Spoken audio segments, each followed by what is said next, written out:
I think we all saw this on social media. It became a huge viral video about a teacher who was basically arrested, or well, first kicked out and then later arrested for speaking out against the fact that currently in Louisiana, the school where she's at, the Vermilion Parish School, the board there voted basically to, in a 5-3 vote on Monday, basically chose to give the superintendent Jerome Piyu's salary by roughly $30,000 to basically increasing it to $140,000 annually, with incentive targets that could add to 3% a year. So, he gets a raise, but the teachers, who have for years been vilified by establishment politicians, both Republican and Democrat. Yeah, but both Republican and Democrat establishment leaders have been vilifying teachers here and there. I mean, Democrats have not really been defending teachers as much as they should. But and when this woman, what's her name? Let me get her name. Her name was Daisha Hargrave. Daisha Hargrave, I believe that's how you say her name. She basically spoke out against it, and basically the board was ignoring her. They hammered down the gavel. They said this was not a time to ask questions or make any statements. Even though people were making statements and asking questions. And she had the support of the community that was there. And then when a police official came by, she was told to leave, which, mind you, the entire audience was against. And everyone politely was saying no, she should stay. And as soon as she walked out, this poor woman was violently taken down to the ground. You can watch the video on YouTube. I'm pretty sure you can see it on social media. If you watch carefully, you can see the head nod given to the security guard. Yeah. No, he's actually not a security guard. The guy that removed, is it a security guard? No. I think he's with the sheriff department.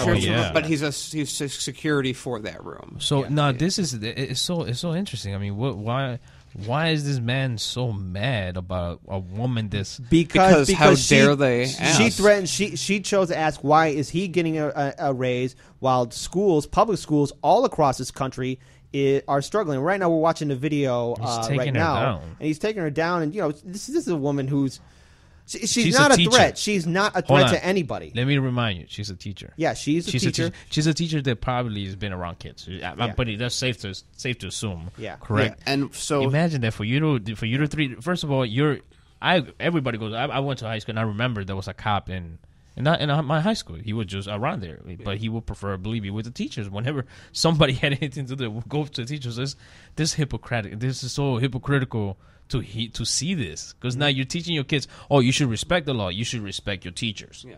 So now it's in a conflict. Remember, it's not respect the law; it's respect my authority. Yeah, authority. Right, but we need to get a soundboard. We need to get that in there. I'm serious.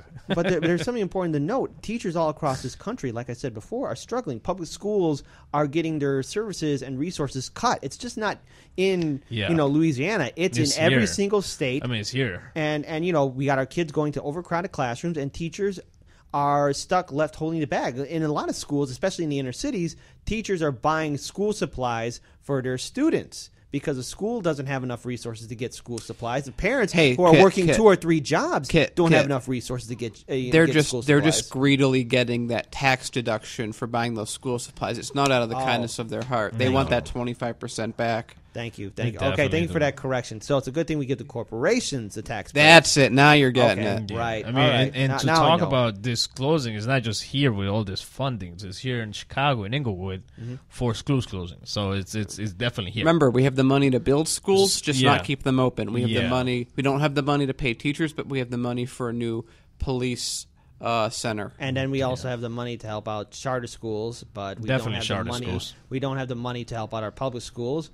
And Rahm Emanuel, under his administration, before he shut down those 4 schools in Inglewood, he shut down 50 schools. Yeah. And I got to repeat this again. I said this time and time again. Sorry, Daniel, if I sound like a broken record, but let's rewind back the clocks to 2016 during the primary here in Illinois, when Hillary Clinton said, Rahm Emanuel is doing a good job. Does everybody remember that? Because I do. Yeah. I do.